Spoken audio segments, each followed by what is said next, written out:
தேவி அருந்ததி, இந்த பிரம்மச்சாரிகள் என்னுடைய மாணவர்கள். உன் பாசத்தை அளவுக்கு மீறி காட்டாதே. அளவுக்கு மீறி எங்கே பாசம் காட்டினேன் சுவாமி? பிள்ளைகளை உறங்க வைக்க தாலாட்டு பாடினேன். அம்மாவையும் வீட்டையும் பிரிந்து இந்த சின்னஞ்சிறு பிள்ளைகள் பொழுதெல்லாம் உழைத்து களைத்து வருகிறார்கள். இவர்களுக்கு தாயின் நினைவு வரும் இல்லையா? இவர்களை தாயின் பரிவுடன் நடத்துவதால் கல்வி பணிக்கு எந்த இடையூறும் நேராது.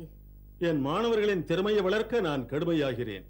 அவர்களை வீரமுள்ளவர்களாக்கி சமுதாயத்தை காக்க, இந்த தரணியை பாலிக்க அவர்களுக்கு இப்போதிருந்தே நான் கடுமையான பயிற்சி அளிக்க வேண்டும். அவர்களை கடமை வீரராக்க வேண்டும். கடமை வீரராக்குங்கள், மரக்கட்டையாக்கி விடாதீர்கள். மென்மையான உணர்ச்சிகளும் அவர்களுக்கு வேண்டும். சமயத்தில் நினைவுபடுத்தினாய்.